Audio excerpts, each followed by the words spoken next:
Чајот по кафето е најбараната топла напивка и неговата честа потрошувачка, според непишано правило, непосредно се поврзува со зимата. Покрај тоа, што влијаат на побрзо опоравување на телото за време на студените денови. Чаевите, според составот, имаат и лековити ефекти врз телото. Според советите на стручни лица, најдобро е да се пие кога е млак, а не топол, а како најчести адитиви да се користат мед, лимон и цимет. За сладен чај не е пожелно, но ако не можете да го пиете без шеќер, пожелно е заради подобар ефект да користите вештачки засладувач.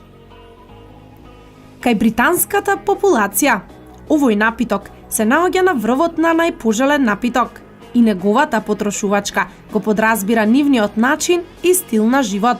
Традиционално, таму секој ден се пие чај во 17 часот. Во земјите на далечниот исток се ужива во овој напиток и се третира како култура на пиење чај. И кај нив е достапен широк избор на вкусови и ароми.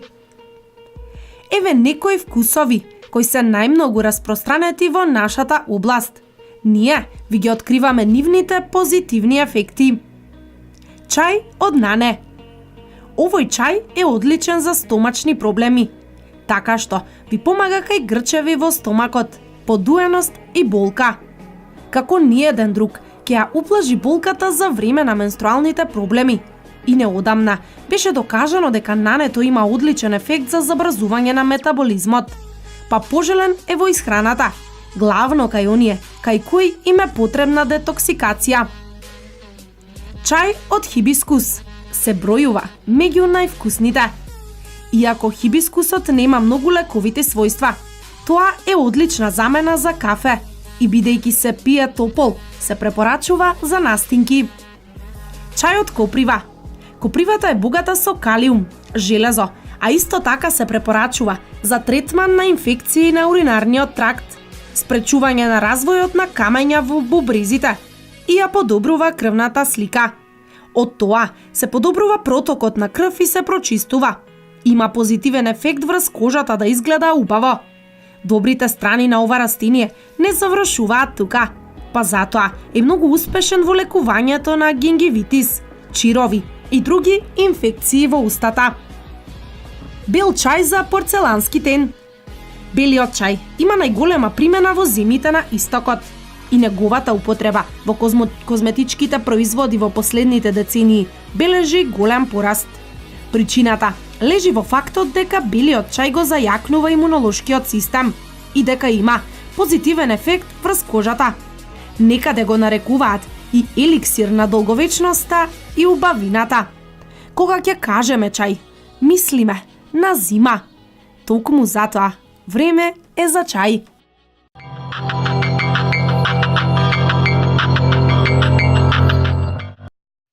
Екстремно ниските температури прават да ни биде ладно и непријатно, дури и кога не сме надвор.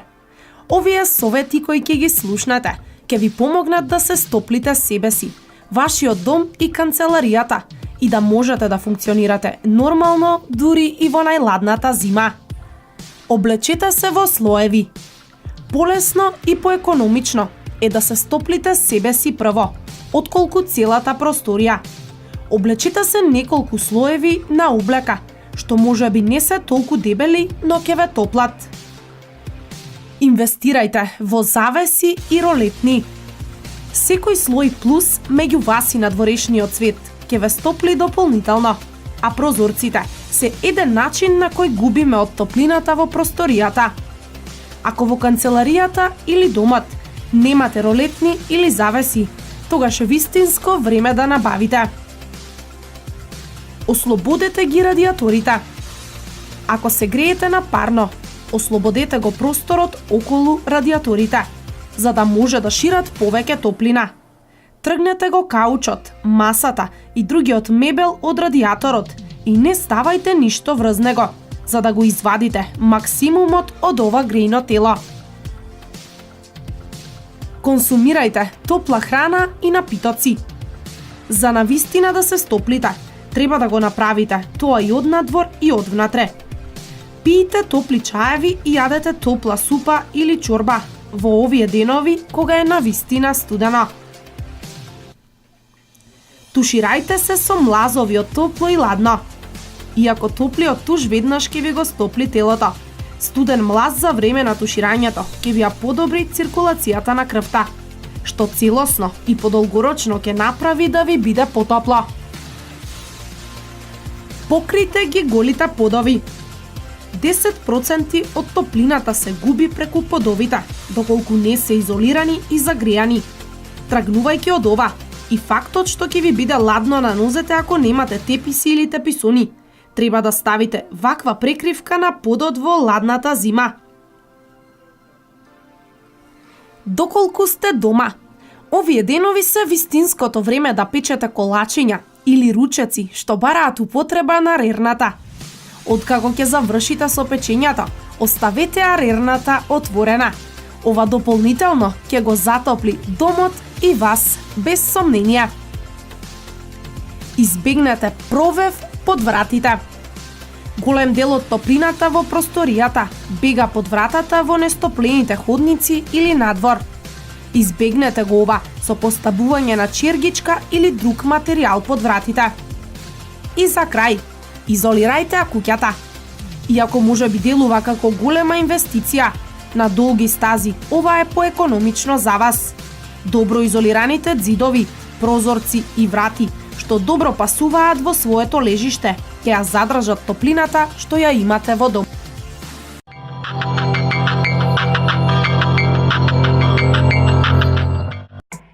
Ненамерното јадење на парче мувлосана храна може да создаде многу прашања во вашата глава.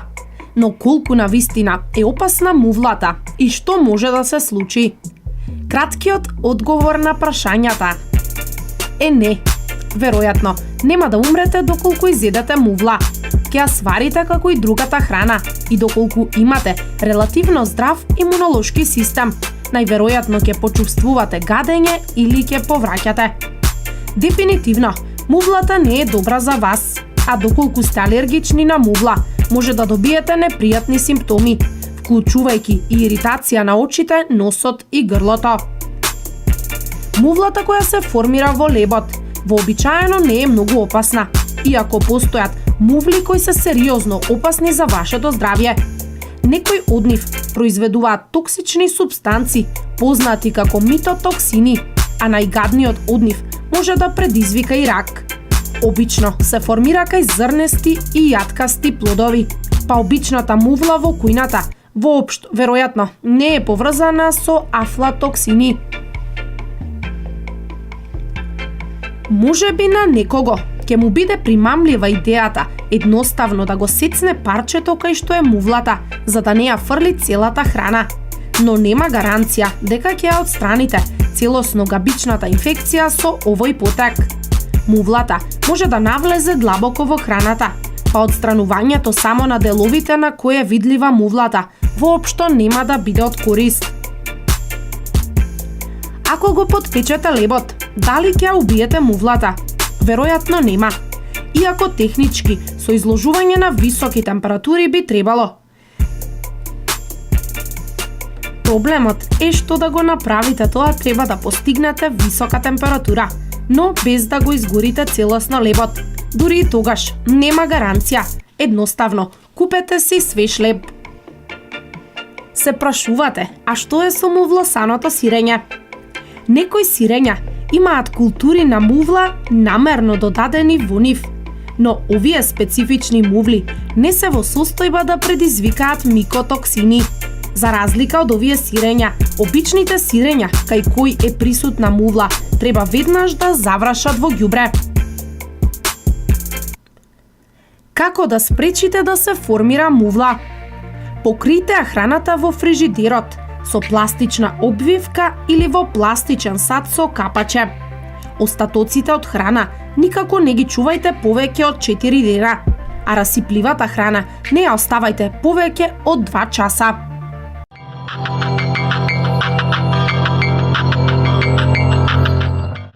Зачините се додатоци во исхраната кои не препознаваат датуми во календарот. но овие 5 се особено полезни за консумирање во зимската сезона. Нивната основна заедничка карактеристика е силната арома и специфичниот вкус, кој ќе го исполни целиот простор каде што готвите. Воедно, ја подобруваат циркулацијата на телото загревајќи го, па може да заборавите на студот. Печена тиква со цимет, варено вино со карамфилче, колачиња со кардамом. Опциите за употреба се многубројни, а еве зошто, покрај интензивниот вкус, овие 5 зачини се особено добри за вас. Карамфилче. Одлично за забоболка. Ставете го на воспаленото место и ќе почувствувате инстантно олеснување и намалување на болката. Воедно, одлично се бори и против лошиот непријатен здив. Ги ублажува проблемите со варењето на храната. Ја подобрува работата на желудникот, а доколку чувствувате гасови, мачнина и нагон на повраќање, задолжително вклучете неколку карамфилчиња во исхраната.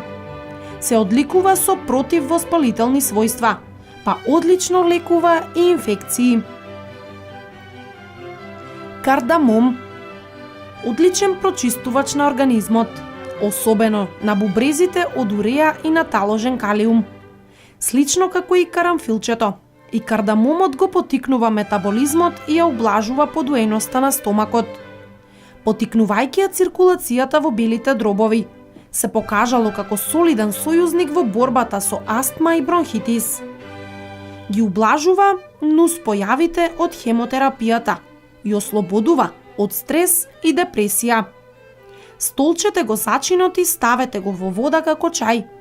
Веднаш ќе почувствувате опуштање на напнатоста. Црн пипер. Секојдневниот додаток во нашите омилени јадења, салати, чорби, па дури и десерти. Освен што представува и природен конзерванс на храната, богат е со железо, манган, калиум и витамин С. Успешно лекува запек, настинки, лошо варење на храната и анемија. Кумин. Одличен извор на железо, која подобрува крвната слика. Дава енергија и го зголемува имунитетот, особено во зима кога царуваат настинките. Куминот го намалува лошото варење на храната, а делува и против диареја и гадење. Го ублажува или целосно го спречува активирањето на бактеријата Helicobacter pylori. Кога менструацијата доцни и чувствувате предменструални тегоби, обидете се да внесете кумин во исхраната за регулирање на циклусот и олеснување на напнатоста и краварењето. Цимет. Многу пати сме зборувале за придобивките на циметот, но тој е многу повеќе од екзотична арома и карактеристичен вкус. Ја потикнува и стимулира работата на мозокот, а особено е делотворен во природно снижување на шеќерот во крвта и лошиот холестерол. Погоден е за диети, бидејќи го контролира и намалува апетитот. Ја зголемува енергијата, го лекува лошиот здив и воедно е одличен за пилинг на грубите делови на кожата и намалување на целулитот.